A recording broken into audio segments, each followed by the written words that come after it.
sûr également saluer nos partenaires de WICID et puis saluer également tous ceux qui ne sont pas dans cette salle.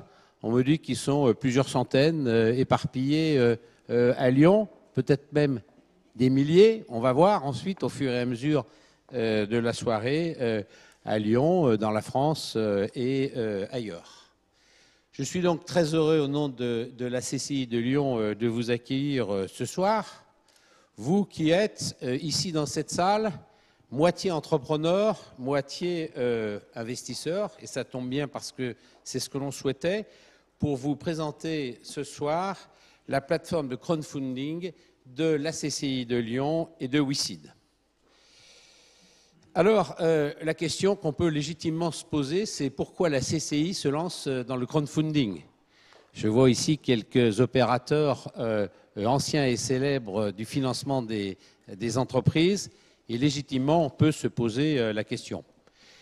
Eh bien, tout simplement parce qu'un des rôles de notre CCI, c'est de repérer tout ce qui empêche nos entreprises de se développer, et c'est d'essayer de leur trouver des solutions qui soient simple et efficace à mettre en œuvre et de lever tous les freins et tous les obstacles en nous appuyant bien sûr sur nos propres équipes, sur notre savoir-faire, mais également en développant des partenariats.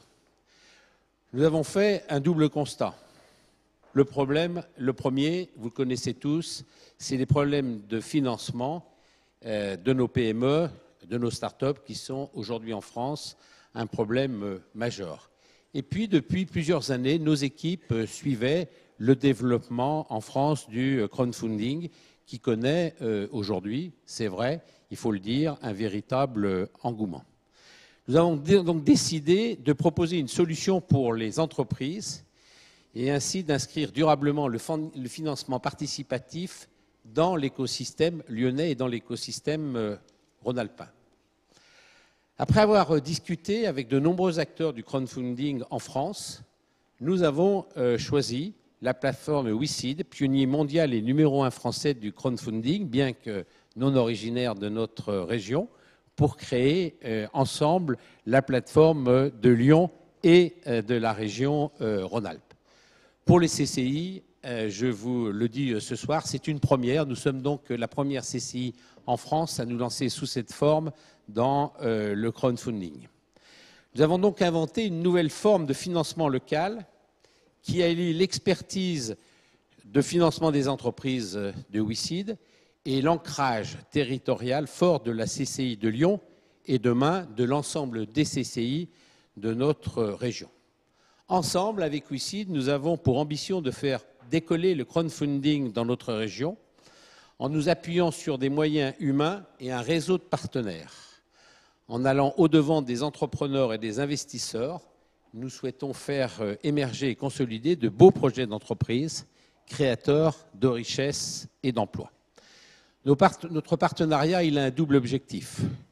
D'abord pour les entrepreneurs, parce que nous sommes d'abord et avant tout, nous, chambres de commerce, ici pour eux, c'est de leur proposer un financement efficace, rapide et transparent, mais aussi une façon totalement nouvelle de pouvoir tester un projet, une idée, un produit avant de se lancer définitivement. C'est aussi une façon d'associer nos concitoyens à des aventures entrepreneuriales. Et pour les investisseurs ici dans la salle, les investisseurs lyonnais, rhône-alpins et bien sûr nationaux, parce que notre plateforme sera une plateforme ouverte, investisseurs professionnels ou simples citoyens, il offre la possibilité d'investir, de s'investir également dans le développement économique de proximité et de partager une aventure entrepreneuriale. Avec le crowdfunding, on peut financer son voisin de dessus, du dessous ou celui qui est de l'autre côté de la rue. Cet accord, parfaitement intégré dans notre stratégie de partenariat avec les acteurs adéquats qu'on trouve sur le marché, est fait pour faciliter donc la création et la croissance des entreprises. Seule ou en partenariat, la CCI de Lyon offre à chacune des étapes de l'entreprise des solutions pour leur développement et leur financement. Sur la création d'entreprises, est-ce utile de vous rappeler que chaque année, ici, Dans le cadre de Lyon-Ville de l'entrepreneuriat, nos équipes reçoivent plus de 6000 porteurs de projets. Dans l'innovation également, avec Novacité, et deux des startups qui vous sont présentées ce soir sont issues de Novacité. Dans le numérique également, avec l'ENE, l'espace numérique entreprise, et bien sûr à travers notre école de commerce et son incubateur, dont on a fêté il y a quelques jours les 30 ans, avec des très beaux projets entrepreneuriaux. Alors aujourd'hui, ce que nous voulions, eh bien, c'est vous dévoiler notre nom de guerre, le nom de cette nouvelle plateforme. Alors ce nom et ce logo, vous le découvrez. Dans le logo, vous reconnaîtrez un petit peu des logos des CCI. Et donc cette plateforme, elle aura pour nom la CROD Avenue, un peu difficile à prononcer, vous le prononcerez comme bon vous semble, Lyon-Rhône-Alpes.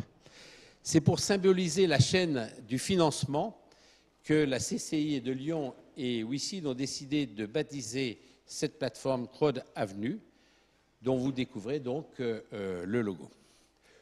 Le mot CROD rappelle le financement par la foule, le financement collaboratif ou participatif. C'est également le formidable pouvoir donné à chaque citoyen, à chacun de nous qui constituons la foule, d'avoir accès à l'entrepreneuriat, mais également à toutes les valeurs que véhicule l'entrepreneuriat. C'est la raison d'être de WICID.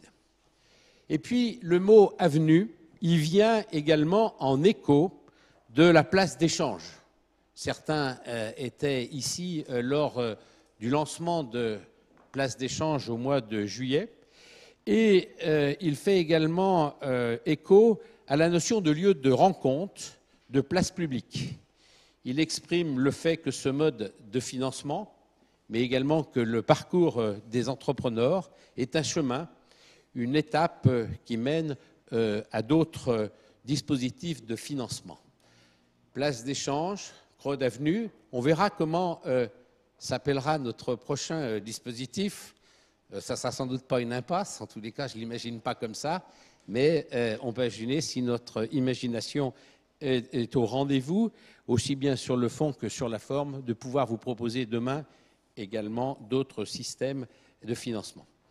Animé par une équipe locale qui sera installée ici au Palais du Commerce, CROD Avenue vise donc à rapprocher les startups innovantes de la région des particuliers en recherche d'investissement, des particuliers ou des investisseurs en recherche d'investissement de proximité. Les entreprises présentées seront sélectionnées conjointement par la CCI de Lyon et par WICID.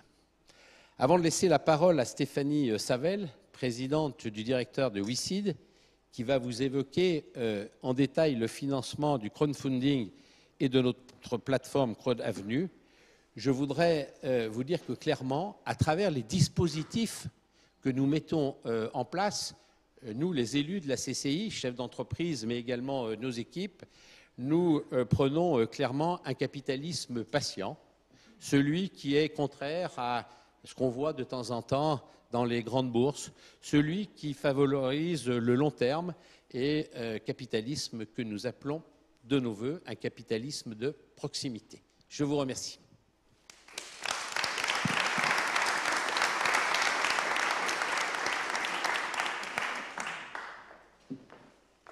Bien, bonsoir, merci Monsieur Berton. Je crois que je n'ai plus grand-chose à ajouter, sauf peut-être quelques mots sur le crowdfunding. Alors, bonjour à toutes et à tous, je suis donc Stéphanie Savel, présidente de WICID. WICID n'est pas lyonnais, mais un petit peu quand même, puisque je suis née à Lyon et je suis lyonnaise. Donc, un petit peu d'ancrage territorial malgré tout. Alors, pourquoi aussi WICID a choisi et a levé le doigt quand la CCI de Lyon a lancé cet appel d'offres? C'est parce que chez WICID, depuis sa création en 2008, nous avons à cœur de développer une approche entrepreneuriale du financement. La façon dont nous envisageons notre métier n'est pas simplement de collecter des fonds auprès des particuliers pour les orienter vers les startups, mais aussi d'accompagner les entreprises et les startups financées dans leur développement pour les amener vers de nouvelles aventures et un horizon plus large, donc accélérer leur développement. Donc cette approche entrepreneuriale est très importante pour nous et c'est ce qu'on a retrouvé ici. C'est ce qu'on a retrouvé également dans tout l'écosystème qu'on retrouve à Lyon, hein, entre les incubateurs, les accélérateurs, les clusters, Lyon Place d'Échange. Donc on a vraiment une insertion au cœur de cet écosystème qui pour nous est fondamentale. Alors, zoomons un petit peu quand même sur le crowdfunding. Donc aujourd'hui, on en parle beaucoup parce qu'une nouvelle réglementation est sortie depuis le 1er octobre.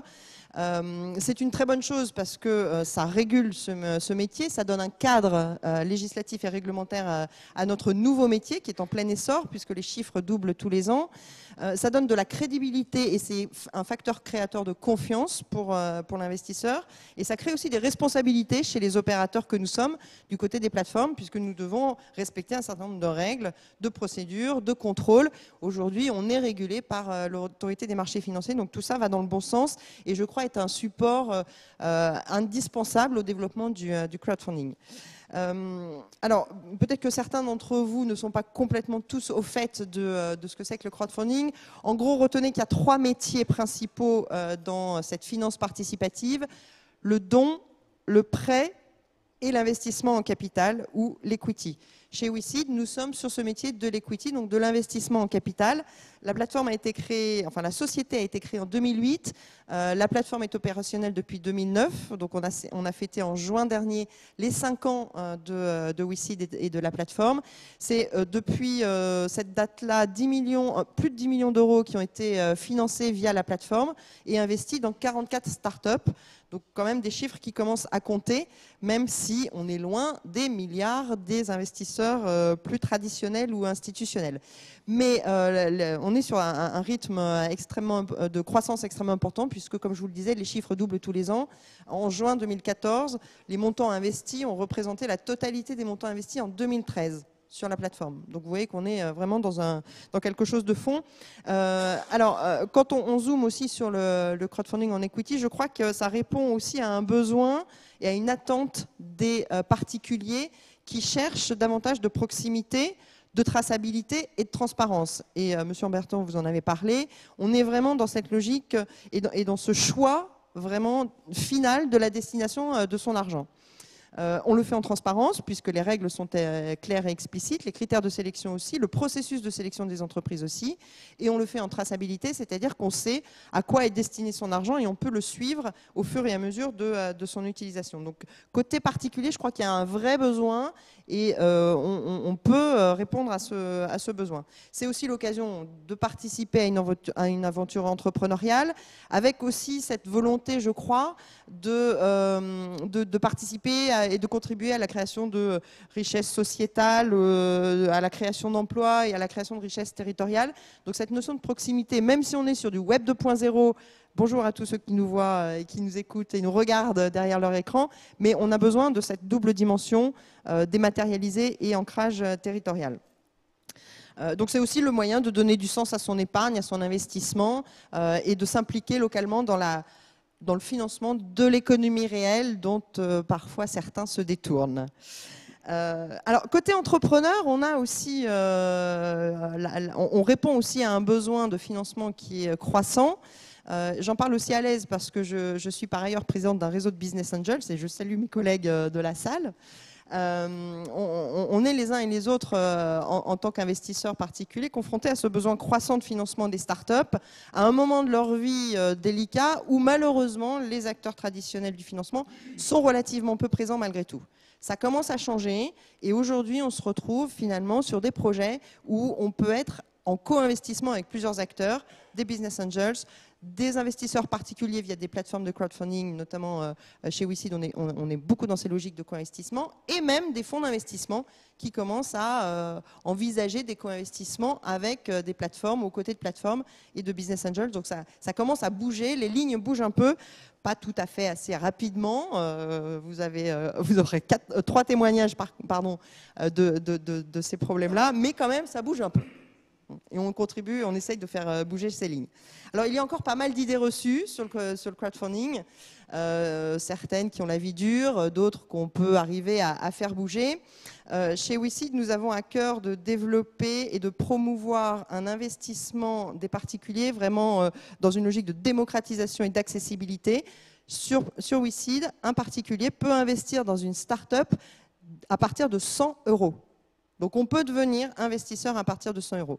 Après, on n'a pas fixé de montant maximum, donc si vous voulez mettre beaucoup d'argent sur une start-up, n'hésitez pas, c'est aussi utile et vous êtes les bienvenus. Le ticket moyen d'investissement sur la plateforme de WeSeed est de 3 000 €. Donc c'est quand même des choses qui commencent à être significatives. Et puis ce que donne aussi et ce qu'apporte cette nouvelle réglementation, c'est qu'aujourd'hui, les projets peuvent prétendre lever des fonds jusqu'à 1 million € sur une plateforme. Donc on n'est pas dans des petits projets, on n'est pas dans du financement alternatif par défaut ou complémentaire. On peut vraiment envisager les choses à grande échelle. Et sur certains secteurs, vous en aurez plusieurs exemples, et notamment un ce soir, sur certains secteurs comme la santé, les biotech, les clean tech, on est sur des secteurs capitalistiques qui ont besoin de beaucoup de fonds pour développer leur business et leurs prototypes. Donc cette réglementation est là très bienvenue. Exit le crowdfunding, petit investissement, petit projet du coin de la rue. On est sur des vrais projets de création d'entreprise avec des belles idées qui ont des potentiels de l'innovation. Un petit zoom aussi sur la façon dont ça fonctionne sur WeSeed et un processus auquel on est très attaché. On compte beaucoup et nous mettons en œuvre le fait de faire appel à l'intelligence de la foule ou du grand public. Les projets arrivent chez nous ou à la CCI. On effectue un premier filtre parce qu'on commence à avoir une expertise sur ce qui est susceptible de fonctionner ou pas. Et ensuite, les projets sont mis en ligne sur la plateforme et les internautes sont invités à se prononcer et à apprécier les projets sur la base de 11 critères. Donc, ce n'est pas juste j'aime, j'aime pas, comme sur... je ne sais plus quoi, Facebook sans doute, sur la base de 11 critères. Et à la fin de cette phase de pré-qualification par la foule, eh bien, on relève les compteurs et ensuite les équipes internes de WeSeed effectuent des analyses, des instructions approfondies, financières, marketing, technologiques, pour essayer de lever des loups potentiels qu'on n'aurait pas décelés comme ça. Et je pense que cette phase de qualification est extrêmement importante, y compris dans l'échange entre le porteur de projet et les internautes qui peuvent poser des questions aux dirigeants auxquelles le dirigeant répond. Donc il y a un vrai dialogue qui s'instaure et ça c'est extrêmement important. Mais vous aurez des témoignages aussi de WeSeeders et de crowdfunders comme on dit. Je ne vais pas vous en dire plus parce que la parole ce soir est aux startups et aux témoignages. Donc on a le plaisir d'accueillir 3 startups qui sont en recherche de fonds, sur la plateforme, qui sont des entreprises de la région. Et donc qui vont vous faire part, à la fois qui vont présenter leur projet et puis sans doute répondre à vos questions sur leur vécu du crowdfunding. Donc on verra alternativement JD Transbio, Pazolo et Fibenco. Vous allez découvrir, c'est des projets magnifiques portés par des équipes formidables et qui n'attendent que l'engouement de la foule pour développer leurs produits. Donc c'est à vous. C'est bon, je suis dans les délais, Marc, j'ai rien oublié, tout va bien. Super, merci. C'est à vous, on va commencer par Julien qui va nous parler de JD Transbio. Et je tiens le minuteur, vous avez 5 minutes, mais vous avez répété et vous savez que je suis intransigeante.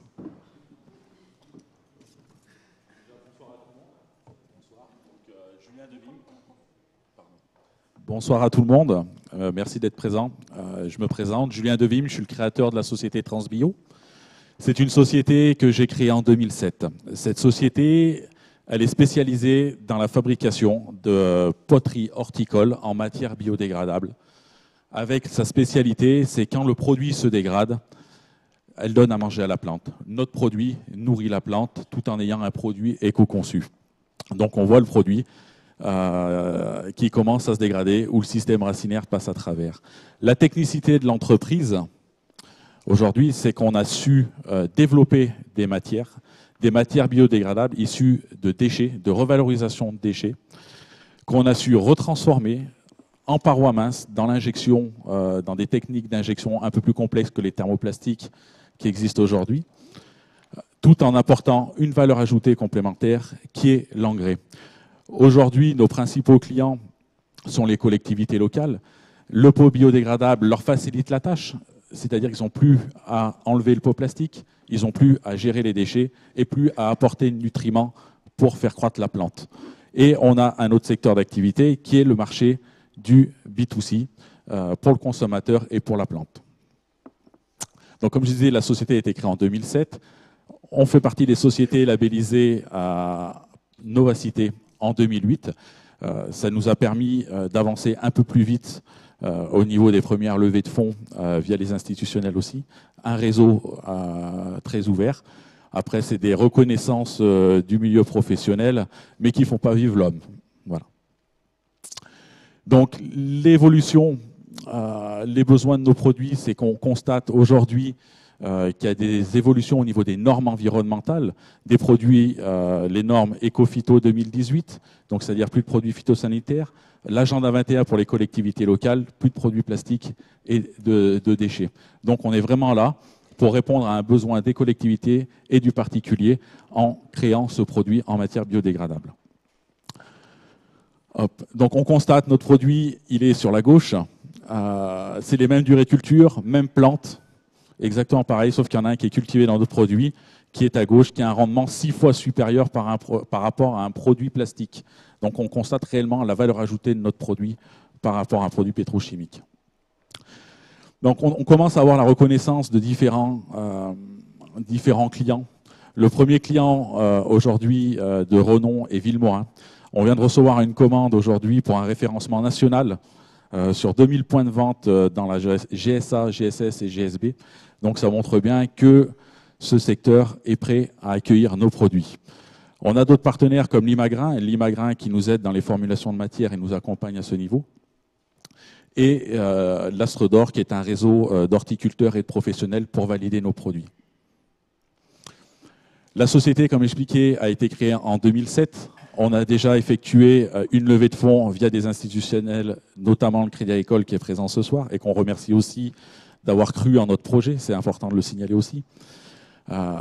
Et aujourd'hui, on compte sur une rentabilité de l'entreprise à 2 ans, à l'équilibre, pour un développement du business qui se développera par la suite sur différents secteurs.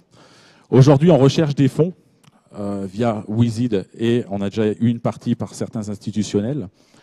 Dans un premier temps, c'est pour 10% des besoins, c'est pour continuer à se protéger. C'est très important de se protéger en Europe. Déjà, dans un premier temps, le marché français et européen représente 300 millions de pots aujourd'hui. Actuellement, on est à peu près à 1 million 200 000 pots produits vendus. Donc, on a une perspective de développement très importante. Donc, la protection est importante par la même occasion.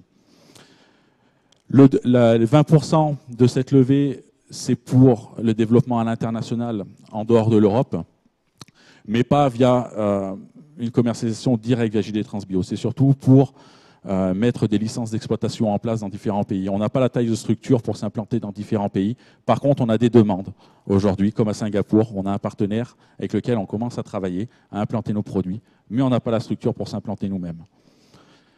30% de la levée de fonds, c'est pour renforcer notre force commerciale. Aujourd'hui, on a un avantage concurrentiel. On est la société la seule à savoir faire ce produit au monde actuellement. Donc la force commerciale, c'est pour mettre nos produits le plus rapidement possible sur le marché aujourd'hui. Donc on a fait 5 ans de recherche et développement. Aujourd'hui, on est en phase de commercialisation et cette phase-là est très importante. Et l'autre partie, c'est pour développer de nouveaux projets. Notre conception aujourd'hui peut se développer sur différents secteurs d'activité. Donc on a besoin aussi de se développer ça peut être l'armement, l'agroalimentaire et autres. Voilà.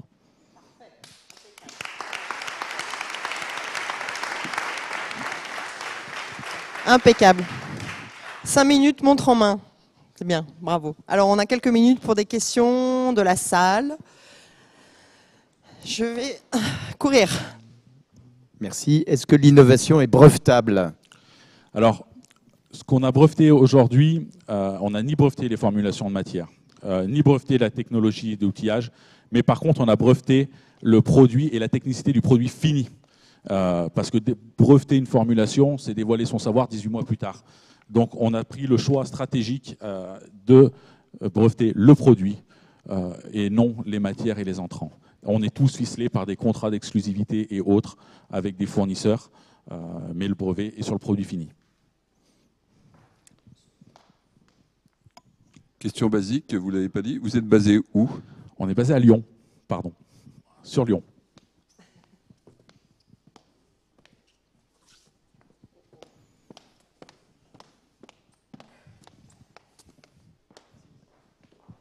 Bonjour. Bonjour. Combien de chiffre d'affaires faites-vous et combien espérez-vous faire à terme? Alors, aujourd'hui, les 5 premières années, on tablait sur des chiffres d'affaires, on était en phase de recherche et développement, donc on avait un chiffre d'affaires très faible. Vu qu'on faisait beaucoup de recherches, on commercialisait un peu nos produits, donc on tournait aux alentours de 40-60 kg/€. D'accord? Donc, beaucoup de dépenses d'argent pour la recherche, très peu de chiffre d'affaires, le schéma traditionnel d'une start-up.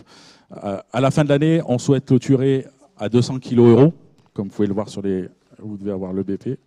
On souhaite clôturer à 200 kg/€ cette année, c'est une année avant, voilà, pour un développement par la suite à 2,7 millions et atteindre une rentabilité au bout de 2 ans, dans 2 ans. Parce qu'on est aujourd'hui implanté, par exemple, dans la grande distribution sur 2000 points de vente. On a des potentiels x6 via ce distributeur. Et c'est des projets, on commence déjà à en parler, de développer en Angleterre, en Allemagne, ces produits. Donc une rentabilité à 2 ans avec un développement chiffre d'affaires à 5 ans à 2,7 millions. Mais on a besoin des wizarders aussi pour ça, pour se développer. Une dernière question et une réponse courte. Bonjour. Le capital aujourd'hui des fondateurs est à combien à peu près? Les fondateurs de l'entreprise détiennent combien de pourcentage du... Le capital aujourd'hui détenu par les fondateurs de l'entreprise est de combien de pourcentage? Alors, aujourd'hui, le capital de JD Transbio est détenu par une holding financière. On détient 62% du capital de JD Transbio. Et ben voilà, c'était la dernière question. Merci beaucoup. Et Merci, n'hésitez pas à Julien. voter, on est encore en vote.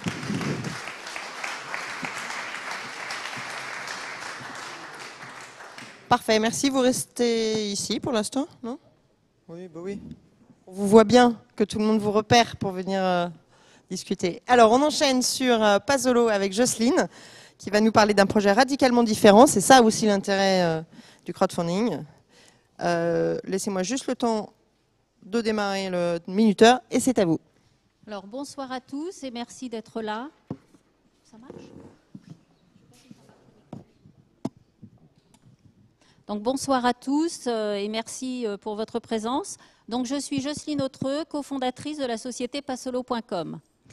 Pasolo. Ah mince. Ah oui. Ah oui, il faut tout faire en même temps. Oui, exact. Donc Pasolo.com est né d'une rencontre entre Ravière et moi-même parce que nous avons vécu les mêmes problématiques liées à la prise en charge d'une personne en situation de dépendance.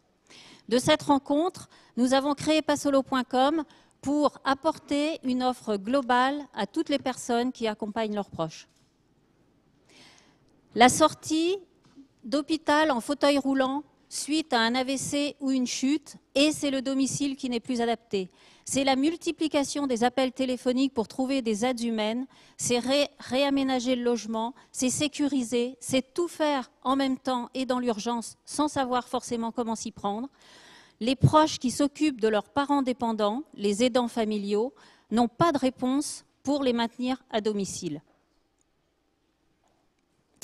Ravière et moi-même avons pensé à apporter une solution globale en fédérant en une même place les acteurs experts dans le domaine de la dépendance pour que chacun apporte ses conseils, son expertise, ses solutions matérielles et humaines pour favoriser le maintien à domicile.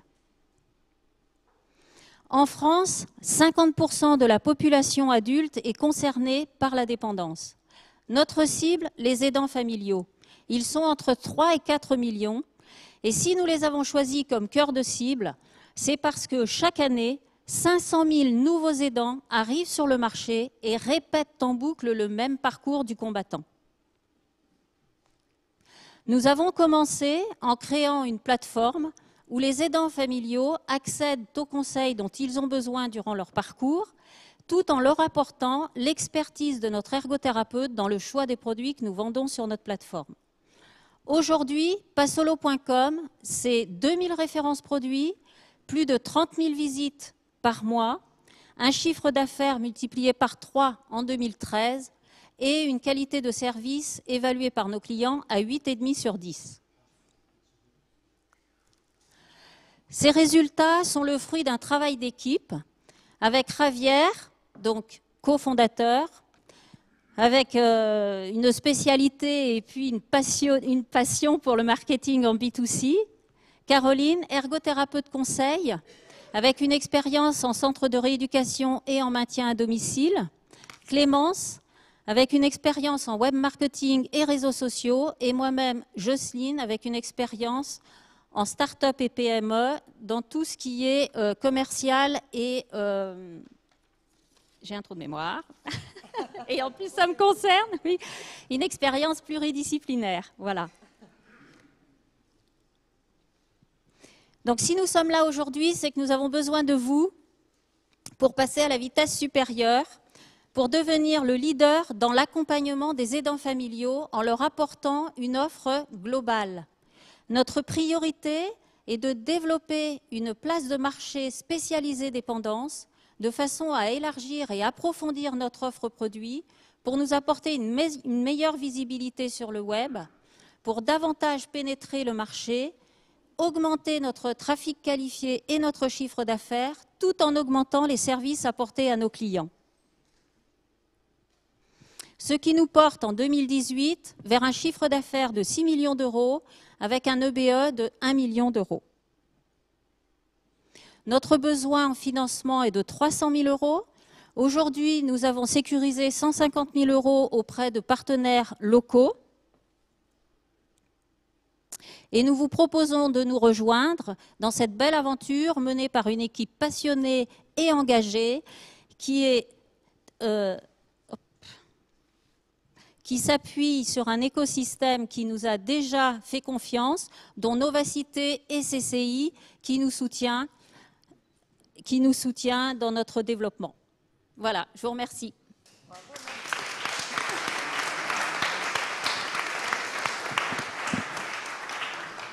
Alors, même exercice, on a quelques minutes pour les questions. Avant que la première main se lève, ça me donne l'occasion de dire que... Donc, Javier va me rejoindre. Voilà, que Passolo est en souscription sur WeSeed et donc que la communauté des 30 000 membres de WeSeed peut apporter de l'argent à Passolo.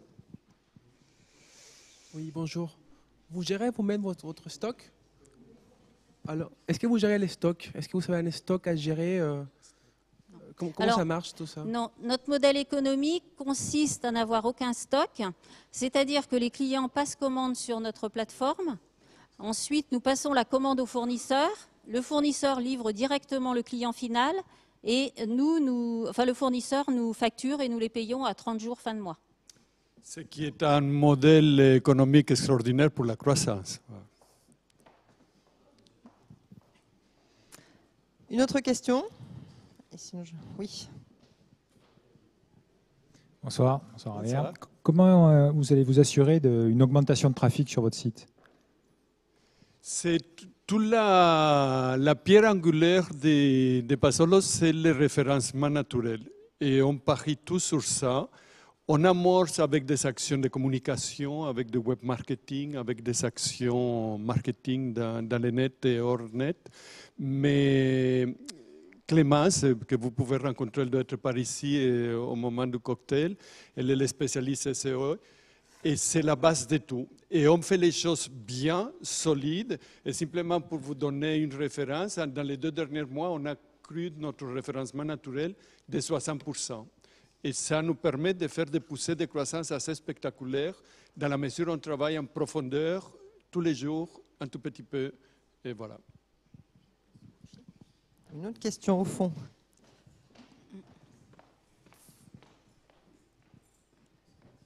Vos prévisions de chiffre d'affaires pour 2014 et la Valo Prémoney? On est dans des années qui finissent en juin. On vient de finir à 240 000. La Valo, 240 000 en juin. Et la valeur prémonée, c'est 520 000. Et voilà. Alors, juste une petite précision technique. La réponse à la question sur la valeur prémonée n'est pas possible parce que nous avons des contraintes réglementaires qui nous empêchent de trop annoncer en public les éléments détaillés de l'offre. Donc pour ça, il faut venir sur la plateforme et vous aurez tout ce qu'il faut. Pendant qu'il y a la prochaine question, simplement, je ne vais pas finir. Aussi, il y a la place de marché, que par la multiplication des produits, ça va nous permettre aussi d'avoir plus de surface éditoriale pour ramener du trafic. Parfait, on va s'arrêter là parce que le temps file. Merci beaucoup, merci Jocelyne, merci Javier.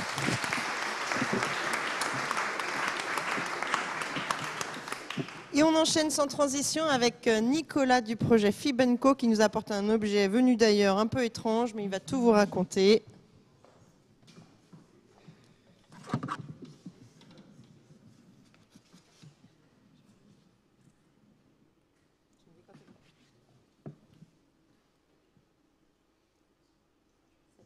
Bonsoir à tous. Donc Nicolas Cheminon avec Vladimir Ayotte. Nous avons fondé Fibenco en 2009. Vladimir n'étant pas là ce soir puisqu'il est en Martinique et vous allez mieux comprendre pourquoi dans quelques minutes. Tout est parti d'un constat, c'est la déforestation. Aujourd'hui, on perd 13 000 hectares de forêt par an, soit 34 terrains de foot par minute. En face de ce triste constat, on a aujourd'hui 10 millions d'hectares de bananeraies qui sont disponibles, rapidement renouvelables, puisque tous les ans, vous avez, je vais vous raconter un petit peu la plante, mais se renouvelle tous les ans. Et on a donc 10 millions d'hectares de bananiers qui ne sont aujourd'hui pas valorisés. Et Fibenco a mis au point cette technologie qui va permettre de recycler le tronc de bananier, qui, juste après avoir donné un régime de banane, donc le tronc n'était pas valorisé et dépérissait, pour laisser une plante fille repousser du sol. Donc maintenant, avec notre technologie, on peut transformer ce tronc de bananier en un revêtement décoratif que nous commercialisons déjà maintenant depuis 2 ans sous la marque Greenblade. Les marchés touchés aujourd'hui sont le revêtement mural, donc vulgairement le papier peint, tout ce qui va concerner l'ameublement et l'agencement. Donc on vient remplacer les essences de bois, les plaquages décoratifs sur du mobilier, sur des portes de dressing, sur des solutions acoustiques par exemple. L'automobile, où on a déjà pu faire, là la petite image, c'est le concept car chez Tesla Motors de la Model S. Là j'ai aussi d'autres échantillons où on vient remplacer la traditionnelle ronce de noyer. Et puis un dernier secteur qui touche le design, les objets, ça va des stylos, des paires de lunettes, des accessoires de table, donc des secteurs, voilà, petit volume, mais à des gros potentiels de communication aussi pour nous. Je vous parlais de la Martinique parce que lorsqu'on a commencé en 2009, après plusieurs années de développement, on a pu installer notre première unité de transformation qui nous a permis de commercialiser donc ce revêtement. Voici les dernières réalisations. Donc c'est de l'agencement d'hôtels, de restaurants, de bureaux. Et cette unité de transformation, elle a vocation à devenir une unité pilote parce que, comme vous l'avez compris, notre revenu vient de la vente de produits finis, mais aussi de notre technologie, puisque maintenant, on passe dans la phase où on va commercialiser nos équipements sous licence. Notre brevet a été déposé dans toutes les zones en jaune, donc qui correspond aux pays producteurs, où il y a de la banane, et également les zones qui sont utilisateurs de plaquage, en particulier l'Europe et les États-Unis. Les points verts sont les pays avec lesquels nous sommes déjà en négociation pour implanter notre technologie. Nous avons signé en mai dernier un premier accord avec le Cameroun pour installer donc une première unité de transformation afin de valoriser une partie des 82 000 hectares de bananiers qui sont aujourd'hui disponibles. Donc Fibenco, 2 sources de revenus, la vente de produits finis sous la marque Greenblade et les équipements sous licence, comme je viens de vous le dire, avec le premier licencié qui sera camerounais. Pour ce déploiement 2014-2016, donc en plus de l'aide au développement et à l'innovation que nous avons eu de la BPI France, d'un projet de subvention H2020 en Europe, nous faisons une levée cette année d'un montant d'1 million d'euros qui va nous permettre de continuer le développement commercial de la marque Greenblade et d'accélérer le déploiement international de la vente d'équipements sous licence. Dernier point, peut-être, en tant qu'investisseur, vous pouvez vous poser des questions sur les stratégies de sortie. Là, il y a la session industrielle qui, pour nous, a, on va dire, deux possibilités. Côté plantation, où aujourd'hui, un exploitant de la culture de la banane va pouvoir, avec la même surface, la même hectare de bananeraies, générer plus de revenus, puisqu'il va valoriser aujourd'hui ce qui est clairement un déchet agricole. Également, l'industriel côté produit fini, qui est aujourd'hui utilisateur de plaquage et est à la recherche de solutions autres que de produits issus de la forêt. Et puis, l'entrée sur le marché boursier, parce que nous en sommes convaincus, aujourd'hui, les fibres naturelles sont indispensables et vont se développer de plus en plus, en particulier le bananier, qui, en plus donc, de la partie du tronc que nous exploitons aujourd'hui, a d'énormes potentiels sur les couches externes, la sève, les feuilles. Donc, il y a encore énormément de recherches et de possibilités sur cette fabuleuse ressource. Merci beaucoup.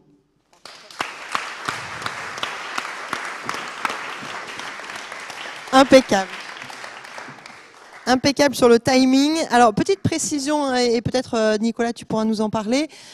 Fibenco a déjà été financé sur WeSeed sur un premier tour. Donc là, on est sur un deuxième, voire un troisième tour. Petite précision également, 1 million, ça fait beaucoup. On peut investir dès 100 €. Et la particularité chez WeSeed, c'est qu'on a choisi, depuis le début de l'origine de la création de WeSeed, de regrouper les investissements au sein d'une holding dédiée à chaque projet, qui fait que en fait, l'entrepreneur a un seul interlocuteur qui représente la holding, mais qui quand même a accès à tous ses investisseurs. Alors un petit retour d'expérience sur le crowdfunding, et après on passe la parole à la salle. Mais nous, il y avait le côté participatif du financement, clairement, qui est toujours intéressant en tant qu'entreprise pour se développer. Et on voyait dans le cas de notre société où, et je pense parler au nom des autres personnes qui vous ont présenté de super produits ce soir ou de solutions, c'est que vous avez beau avoir une bonne solution, il faut pouvoir la faire connaître. Et nous, on voyait le cas de la plateforme de WeSeed, de crowdfunding, qui était une entrée pour que les investisseurs deviennent des ambassadeurs de notre marque et fassent la promotion de nos solutions Greenblade aussi à travers leur réseau. Donc on pense que ça a aussi cet apport-là de passer par ce type de structure pour financer les entreprises. Alors, on passe aux questions de la salle.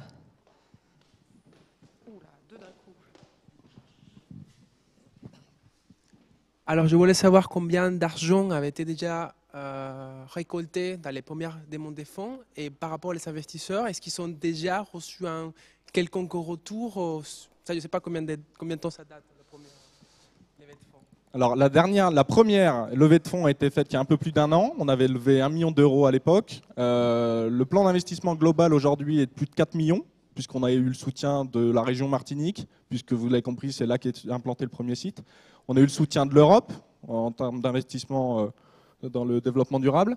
Et l'année dernière, en termes de retour aux investisseurs, nous avons organisé, alors que rien ne nous obligeait légalement, de faire une réunion où on a pu présenter à l'ensemble des investisseurs qui ont souhaité venir un report d'activité et montrer qu'on avait bien atteint le business plan qu'on leur avait proposé quelques mois auparavant. Ce qui nous donne aujourd'hui pleine confiance, et on le voit aussi à travers le forum, des gens qui ont participé au premier tour et qui sont suffisamment satisfaits à la fois du reporting et de la qualité des résultats pour nous suivre à nouveau sur ce tour. Moi, j'avais une question sur les usines, donc la partie qui va être proposée sur d'autres investisseurs qui vont produire. Je voulais savoir si vous alliez commercialiser, c'est-à-dire leur acheter 100% de leur production, ou eux-mêmes vont commercialiser leur production. Alors voilà, vous avez raison. Il y a deux possibilités. Aujourd'hui, la première étape, c'est on commercialise la technologie et on s'engage sur un volume minimum de rachat, donc que Fibenco va distribuer sur les marchés, donc qu'on a évoqué en particulier sur l'Europe. Et le licencié peut aussi, et c'est le cas du Cameroun, à payer un droit à une licence commerciale qui va lui permettre de commercialiser en direct sur son territoire le produit équivalent sous la marque Greenblade. Toujours dans l'idée de relayer la marque et la visibilité du produit. Oui. Même question que tout à l'heure. Votre siège social est basé où, en Martinique? Le siège social est aujourd'hui en Martinique avec une partie très opérationnelle. Donc le cofondateur Vladimir Ayotte gère cette partie opérationnelle de là-bas. On a des relations avec les planteurs et on a un accès à la ressource privilégiée. Et on a un bureau, une antenne sur Lyon pour le développement commercial, puisque le marché, c'est l'Italie, c'est l'Allemagne, c'est la France. Donc côté produit fini, et également en termes d'expertise technique pour l'amélioration de la technologie, on l'a fait en métropole et en Europe.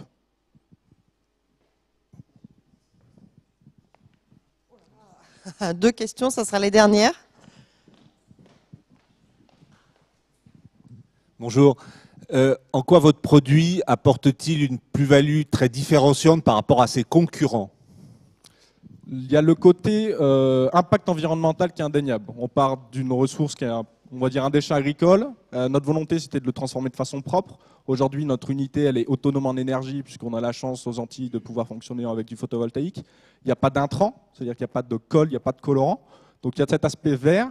En plus, vous avez de la souplesse que vous ne pourriez pas obtenir avec du plaquage de bois traditionnel. On peut être translucide pour des applications de rétroéclairage. Donc tout ça nous amène voilà, sur des solutions un peu plus larges que uniquement le plaquage, et c'est pour ça qu'on a tendance à se positionner, et aujourd'hui on est sollicité par des acteurs soit du monde du papier, du tissu ou du bois. Oui. Est-ce qu'aujourd'hui vous êtes le seul sur le marché ou quels sont vos concurrents? Excusez-moi. Oui. Ah d'accord. Est-ce qu'on est les seuls sur le marché? Oui, sur le marché, et quels sont vos concurrents? Donc on est les seuls à avoir valorisé le tronc de bananier, qui est le cœur du tronc de bananier, en un revêtement décoratif. La plante, elle est utilisée dans le monde plutôt de façon artisanale. On pense à des objets faits à la main en Asie, où les couches extérieures sont transformées en pâte à papier. Je pense à la monnaie japonaise, le yen. Mais ce produit-là et cette technologie dédiée au tronc de bananier, elle est brevetée et nous sommes les seuls au monde aujourd'hui à le proposer. Les concurrents, donc ça, on va venir comme une alternative au bois sur tous les marchés de l'agencement et de l'ameublement, et puis sur tous les autres domaines, c'est la souplesse, c'est le côté translucide, où aujourd'hui vous avez la chaleur du bois sans en être, puisqu'on est sur une herbe géante, on est sur du végétal. Merci Nicolas, bravo. Merci.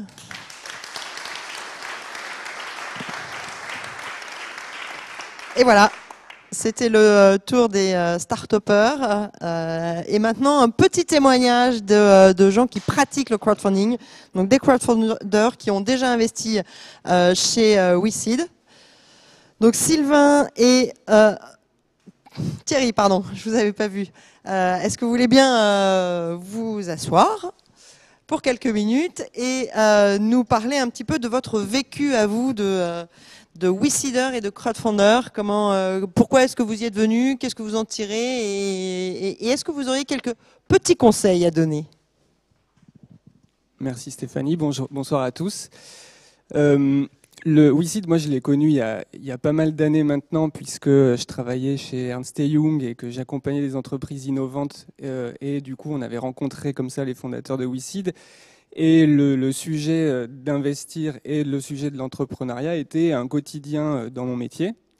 Et compte tenu des moyens que j'avais à l'époque, qui étaient ceux d'un consultant chez Ernst, donc qui sont confortables, mais ça va, le fait est que ça offrait une possibilité d'investir de manière concrète dans des projets en participant à une initiative et à avoir comme ça une perception de mettre de l'argent dans des projets qui étaient utiles et à un niveau qui était compatible avec celui que j'avais à l'époque. Un petit conseil, c'est, je pense qu'il faut savoir évidemment écouter la foule, puisque dans la phase de cotation des projets qu'on a sur WeSeed, à la fois plein de questions sont relevées, plein d'apprentissages sont faits. Il y a aussi le fait, ce qui est rassurant, c'est la cotation des projets par les équipes de WeSeed elles-mêmes. Et un petit conseil, c'est suivre les domaines qu'on connaît, suivre les projets par rapport aux valeurs qu'ils portent. Là, on a vu 3 beaux projets sur des valeurs sociales, sur des valeurs environnementales. Et finalement, quand on investit, il y a aussi une part de l'argent qui part dans ces valeurs-là. Alors Thierry, à vous. Bonsoir à tous. Je rejoins déjà ce qu'a dit Sylvain sur pourquoi le crowdfunding et pourquoi WISID. Parlez bien dans le micro parce que... Je rajouterais, moi ce que j'ai apprécié, c'est 4 choses. C'est déjà la simplicité d'investissement. Tout le monde peut vraiment investir. Le fait d'apporter l'investissement au grand public, c'est quelque chose qui est pour moi important. Et c'est quelque chose qui plaît au plus grand nombre, je pense. Aussi le fait de pouvoir investir en sécurité, dans le sens où WISID, il y a des experts qui travaillent à l'intérieur de l'entreprise, qui filtrent les projets. Le fait qu'il y ait la communauté, le réseau de WISIDers qui est là aussi pour aider à faire son choix lorsqu'on n'est pas forcément compétent dans le domaine. J'y vois aussi la possibilité de pouvoir investir dans des sociétés qui nous font envie, dans lesquelles on croit avec des convictions. Il y a un choix qui est quand même assez large. Et surtout, pouvoir apporter, entre guillemets, sa pierre à l'édifice, on va dire, de pouvoir indirectement être créateur de valeur et de pouvoir aider les entrepreneurs. Et j'ajouterais que pour moi, dans le crowdfunding, il y a aussi une valeur d'éducation, je trouve, parce que le grand public, surtout en France, la notion d'entreprise est assez mal comprise, je dirais. Et pour moi, le crowdfunding a cette vertu aussi d'apporter potentiellement une certaine éducation à ce niveau-là. Voilà. Merci. Et un petit conseil alors. Alors, de mon humble expérience qui est très petite, moi je dirais faites confiance à votre intuition et à votre feeling par rapport au projet, aux gens avec qui vous allez pouvoir potentiellement investir. Pour moi, c'est le principal, c'est l'intuition et le feeling avec les entrepreneurs avec lesquels vous allez investir. Voilà. Super, merci. Est-ce qu'il y a une ou deux questions dans la salle? Avant que les mains se lèvent, ça me permet de préciser que sur les 30 000 membres de la communauté WISID, 1500 sont présents en Rhône-Alpes, donc c'est significatif. Pas de questions? Pardon. Merci. Moi, j'ai une petite question plutôt sur la structuration du coût juridique du... vous avez dit que vous faisiez une holding dans laquelle les investisseurs rentraient, et je me suis intéressé un petit peu au statut de CIP, et j'ai entendu dire que le fait de faire une holding intermédiaire entre les investisseurs et la société cible, on rentrait dans la réglementation AIFM, et du coup on devait avoir une société de gestion et une banque dépositaire à côté. Je vais répondre à la question, je vais essayer de vulgariser un peu le truc, parce qu'on est pour faire de la pédagogie. Alors, dans le cadre de la nouvelle réglementation, je monte sur l'estrade, dans le cadre de la nouvelle réglementation, l'AMF a regardé de très près, effectivement, les sociétés, les plateformes qui, comme WISID, proposent un investissement via une holding, sachant que chaque holding est dédiée, tout l'argent investi dans la holding va dans un seul projet. Donc après beaucoup de discussions, et WISID a été un des pionniers et des précurseurs, y compris dans l'élaboration de la réglementation, après beaucoup d'échanges avec l'AMF, avec l'autorité des marchés financiers, l'AMF a reconnu que ce mode d'investissement était tout à fait compatible avec le statut de conseiller en investissement participatif. Et WISID le dossier de WISID a été approuvé par l'AMF, bien que, et y compris avec ce mode de financement. Et donc du coup, c'est tout à fait possible. Et on n'a pas besoin de passer par une société de gestion. Donc ce mode d'investissement est légal, réglementaire, réglementé et approuvé par l'AMF. Et 2 questions. Merci. J'ai 2 petites questions. La première, on a parlé de projets un peu environnementaux. Est-ce qu'il est prévu que WISID, ou peut-être le fait-elle déjà, s'investisse dans des entreprises sociales et solidaires? Ça, c'est la première question. La deuxième, est-ce que on peut connaître le track record de WISID en termes de performance? Alors, vous avez effectivement eu 3 exemples ciblés. Sur WISID, on a des projets qui sont de tout secteur, avec 2 tendances et 2 dominantes, j'allais dire. Des projets qui relèvent du secteur santé-biotech et des projets qui relèvent des green tech et de l'environnement. Mais on a aussi des projets en retail, donc en commerce de détail, ou des projets sur les NTIC et des projets industriels un peu plus classiques ou de services plus classiques. Nous avons dans notre stratégie qui va être appliquée dès 2015 l'ambition et la volonté, et on va le faire, de développer, de proposer de l'investissement dans des coopératives ou dans des entreprises sociales et solidaires. Les deux n'étant pas forcément, ne se regroupant pas et n'étant pas exclusives. Donc c'est prévu au programme parce que ce mode d'investissement-là vers ces cibles-là est aussi attractif pour le grand public, y compris sous une forme particulière qui sont les titres participatifs. J'arrête là parce que sinon on va complètement dépasser. Et sur le track record, Monsieur Humberton, vous disiez qu'on était dans du capitalisme patient. Il faut que les investisseurs soient patients. On est sur des startups, donc 5 ans, c'est encore un peu tôt pour avoir un retour d'expérience. Sachez quand même que WeSeed a été la première plateforme sur laquelle il y a eu une sortie positive sur un projet en santé qui a permis de servir 45% de plus-value nette aux investisseurs en 18 mois, ce qui n'est pas si mal. Voilà. Et je crois que je vais m'arrêter là. Ah non, il y avait encore une question. Bon, selon la question, je réponds ou pas, d'accord? Savoir, après cet appel, quelle est la relation que vous avez avec les investisseurs maintenant? Est-ce qu'elle continue ou il y a un arrêt total de relation entre l'investisseur et la société? Alors peut-être qu'il faudrait qu'un porteur de projet réponde. Plutôt Nicolas. Nicolas, il est où? Il est parti, non? Il est où, Nicolas? Il est là-bas au fond. Est-ce qu'il y a encore des relations entre le dirigeant et ses actionnaires une fois l'investissement réalisé?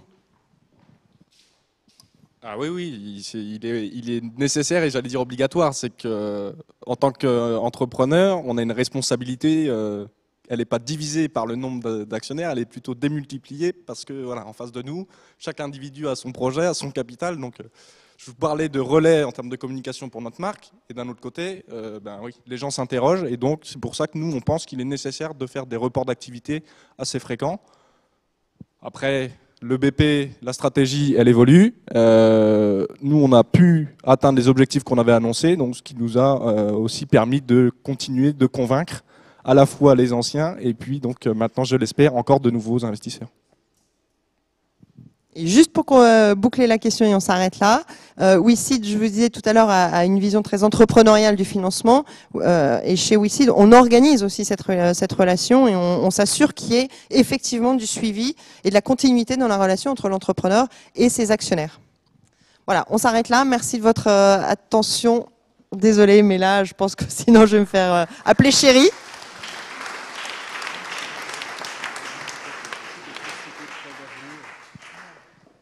Et maintenant, ben voilà, Monsieur Muliez, montez sur l'estrade et dites-nous qui vous êtes et ce que vous allez nous raconter sur le crowdfunding.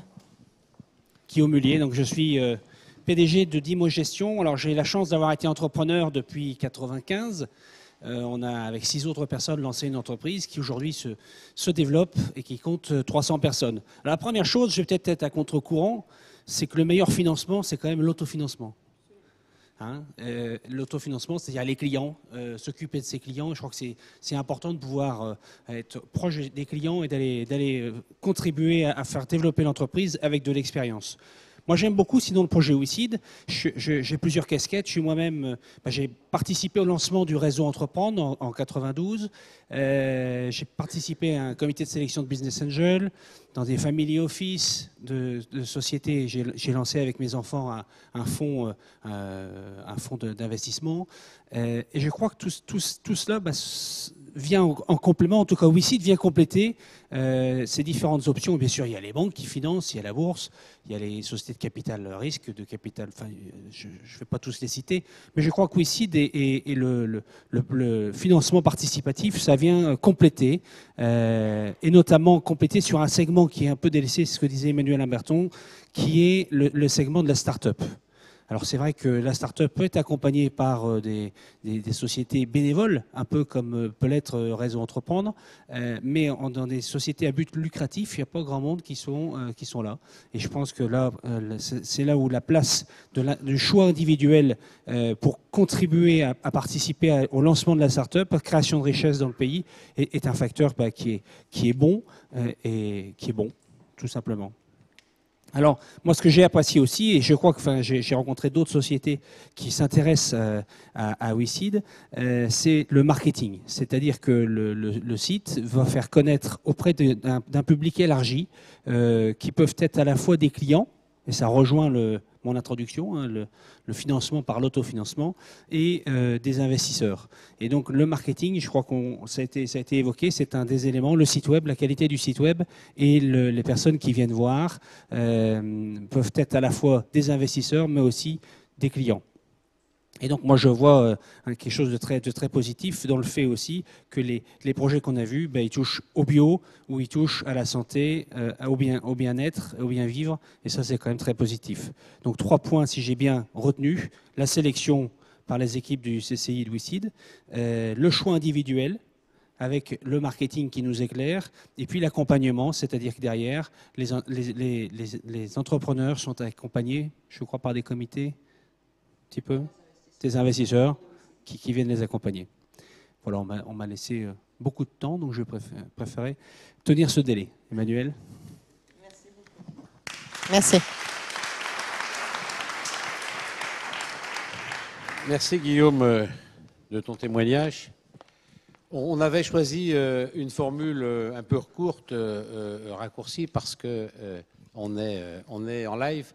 Donc je vais conclure très vite. D'abord, je voudrais remercier nos entrepreneurs d'être ici, d'avoir accepté de jouer le jeu et d'avoir pitché pendant quelques minutes.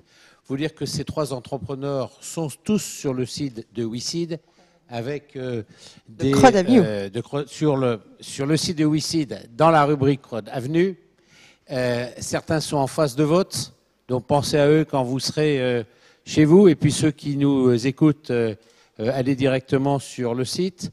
D'autres sont en phase de préfinancement après le vote par la foule, et d'autres, la 3e entreprise, est en accompagnement post-financement.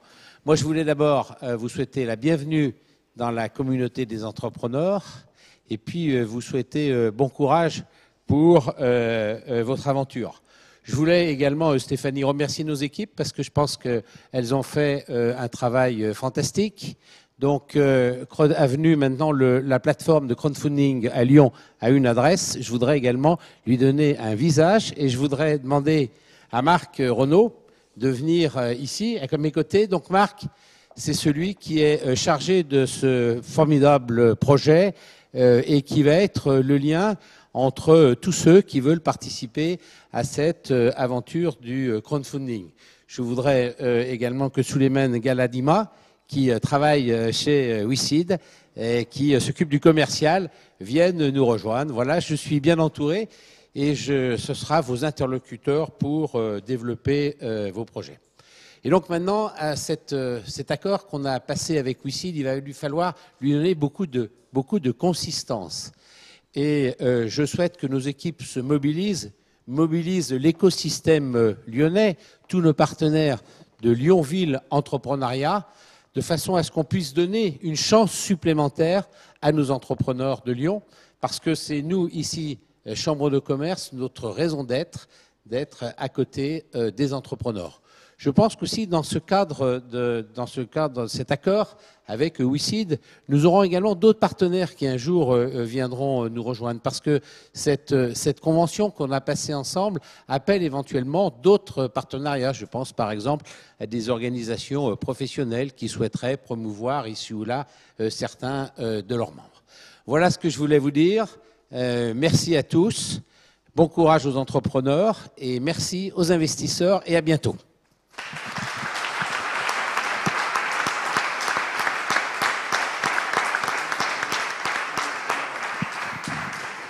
Alors, comme on est à Lyon, je pense qu'on ne va pas se quitter comme ça, et on doit avoir, par là, Blandine, c'est ça, un petit cocktail qui nous attend. Merci.